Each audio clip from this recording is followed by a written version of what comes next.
ลุยดอกเย็นแม่ใครจะคิดแซงเจอกูแทงมิดพวกมึงคิดแจมในกระดกเป่งลิ้นให้พวกมึงคิดแทนชี้ลิ้วกับแจนยี่เพื่อจะดิสแกนลุยดอกเย็นแม่ใครจะคิดแซงเจอกูแทงมิดพวกมึงคิดแจมในกระดกเป่งลิ้นให้พวกมึงคิดแทนชี้ลิ้วกับแจนยี่เพื่อจะดิสแกนฟรีไม่เฮ้ยแต่พวกมึงกากจังพูดได้มึงแบบขี้กากฟันแล้วกูถามเองงะมึงหูปากยังพวกสลิง2 แถวผู้ดากดำเลิกอวดเลิกโชว์เลิกฟอร์มเลิกเก๊กที่มันเบ่งแต่ไม่เก่งมึงเลิกโฟเลิกเฟกพี่คิโมทอดดำมึงเลิกฟอร์มสร้างแกมไปยังกะหลี่เบอร์ทำเบอร์แกมึงมาล้านเย่เลยชื่อชี้ลิ้วใครจะดับคิดดูระดับมันตาผู้หวังว่ากูพิกบูทบทวนอีกครั้งกูแนะนำคิดดูพวกก็มีนอนเดย์ต้องสว่างกับมีกุยค่าไรญาติผู้หมาจนตอบผู้หมาไล่บ้านผู้แอปโดนหลอกกินน้ำตอนไล่ชันและพม่าบ้านเกิดผู้ตีรับใช้ไปในแค่ดีดอกที่ริวดับมึงดาวงานไม่รอดพวกมึงโดนรีทายได้เกิดในช่องคอลูกเกิดทีเอสผู้สายฟีไม่ได้เลยให้มึงทำแต่จะกูยังไงก็ไม่รอดเป็นฟอร์มไม่ดังพี่ลูกขี้แพ้จะไม่หนูดำจังผู้นึกโกเครื่องแย่ต้องซื้อไม้ทองคำถ้าจะดับชี้เร็วๆกูดับจะไม่พังเกลูกขี้แค่มีดอกเย็นแม่ใครจะคิดแซงเจอกูแทงมิดพวกมึงคิดแจมในกระดกเป่งลิ้นให้พวกมึงคิดแทนชี้ริวขจรยี่เพื่อจะดิสแกนลุยดอกเย็นแม่ใครจะคิดแซงเจอกูแทงมิดพวกมึงคิดแจม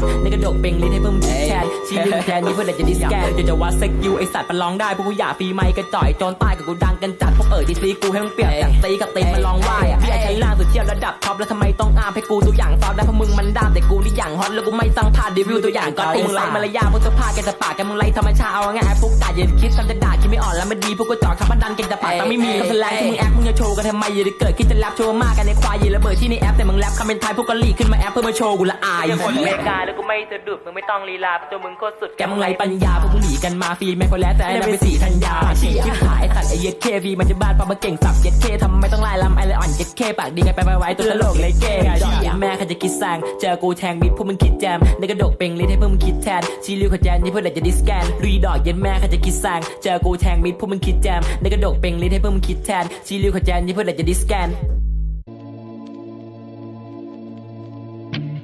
เฮ้ยไอ้บอกไอ้พี่ยังนะ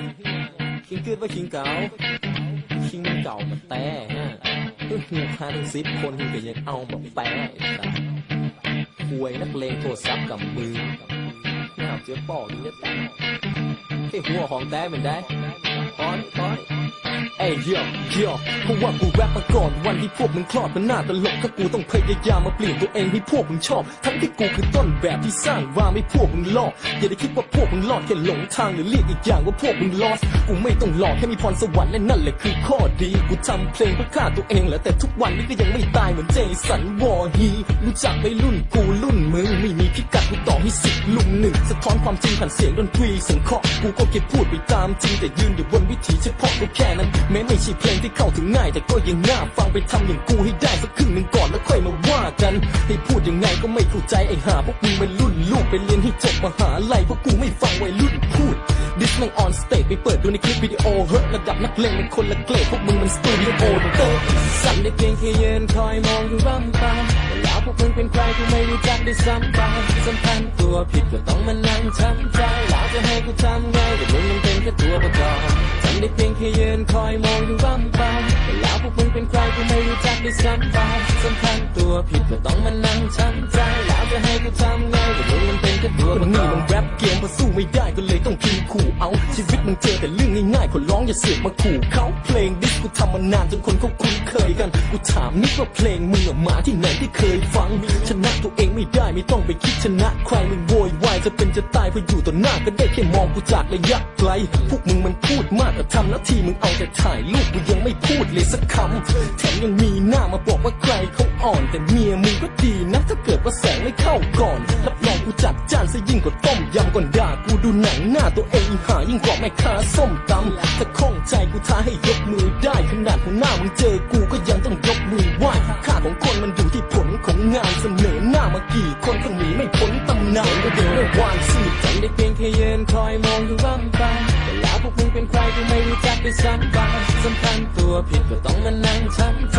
แล้วจะให้กูทำไงแต่มึงมันเป็นแค่ตัวประกอบฉันได้เพียงแค่ยืนคอยมองดูร่ำไปแต่แล้วพวกมึงเป็นใครกูไม่รู้จักได้ซ้ำไปสัมพันธ์ตัวผิดก็ต้องมานั่งช้ำใจแล้วจะให้กูทำไงแต่มึงมันเป็น ก็โดนหัวเป็นเชื้อรามันกินไปครึ่งก็ควรจะพักช่วงบ้างแต่เวลากูเด้าเมียมึงน่ะไม่มีพักช่วงล่างเหมือนในออดิโอแบดแต่กูเป็นแชมป์ไม่แปลกเพราะใครก็รู้กันแต่พี่มึงตกรอบแรกแค่อ้าปากก็รู้ทันที่แสบคือครั้งนั้นน่ะกูเป็นกรรมการเพลงมึงห่วยทั้งนั้นกูแพ้แล้วทำมาพานถ้าแต๋วแตกก็เหมาสำล้อมาอัพทาวจะสอยมึงลงไปนับดาวเข้าขมับสลบหลับพับยาวso shut the fuck up now ส่วนใครที่ชอบกูมึง put your hands up now ช่วยแก้สันดานให้หายแล้วพวกมึงไหว้กูหรือยังกะหลี่ที่ไหนที่ว่ากูง่ายอีหามึงได้กูหรือยังกูแรประดับประเทศแต่มึงมันแรปแบบอบตกูเห็นพวกมึงแล้วสุดสังเวชแบบพ่อนักเลงกศน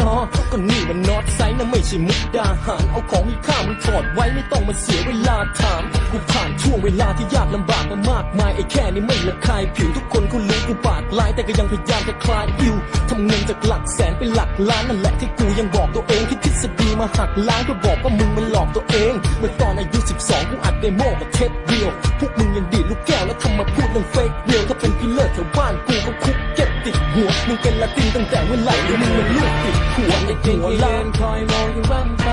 แล้วพวกมึงเป็นใครกูไม่รู้จักได้ซ้ำไปสัมพันธ์ตัวผิดก็ต้องมานั่งช้ำใจแล้วจะให้กูทำไงที่มึงมันเป็นแค่ตัวประกอบฉันได้เพียงแค่ยืนคอยมองอยู่ร่ำไป